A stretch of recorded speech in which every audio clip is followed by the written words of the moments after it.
ศาสนามันก็ห้อนคือดังใจมาไล่กันมันดังเด็ดคือลมตุ่มเริ่มขนาดศาสนาเขาคือน้ำคุ้นในโลกอาบสั่งบอกไว้ให้เขาได้แข่งขันไอ้ที่แข่งกันยิ้มล้วนคือแบ่งบุญ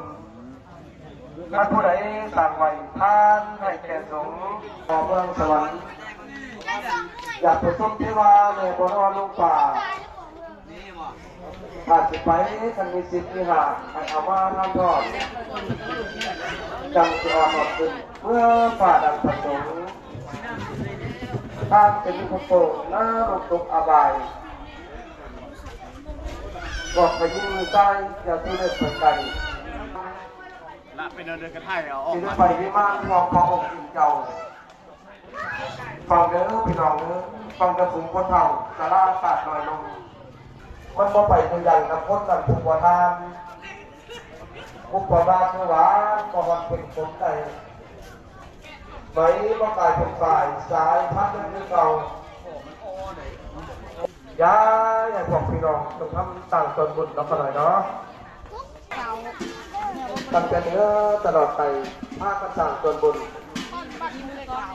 สืบทอดมาตั้งแต่บุญปู่ย่าตายายข้าต่างคนก็ดีมีป้องเดินเขาข้ากระปุนพระเจ้าองค์พุทโธภูมิประเสริฐก่อน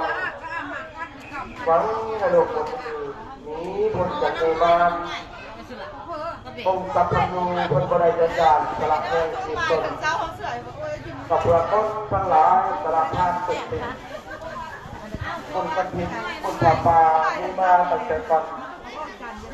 คนที่สองจังหวัดให้เขาได้สืบมาประสงค์ต่างส่วนเรา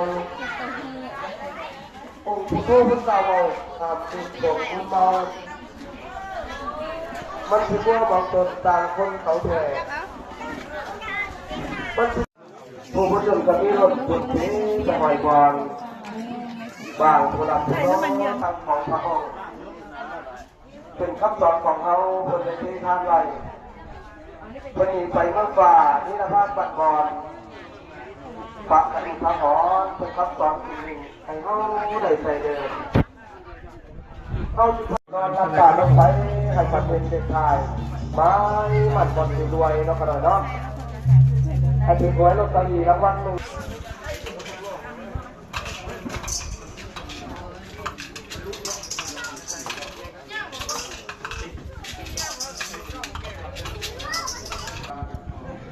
เป็นเวลา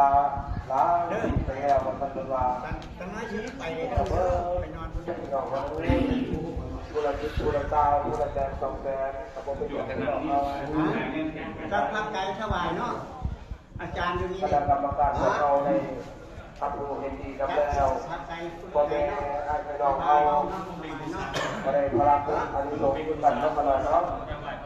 แต่จะเป็นเจ้าภาพเป็นประธานพวกพักดูว่าใครขึ้นมาโมตัสสะภะคะวะโตอะระหะโตสัมมาสัมพุทธัสสะ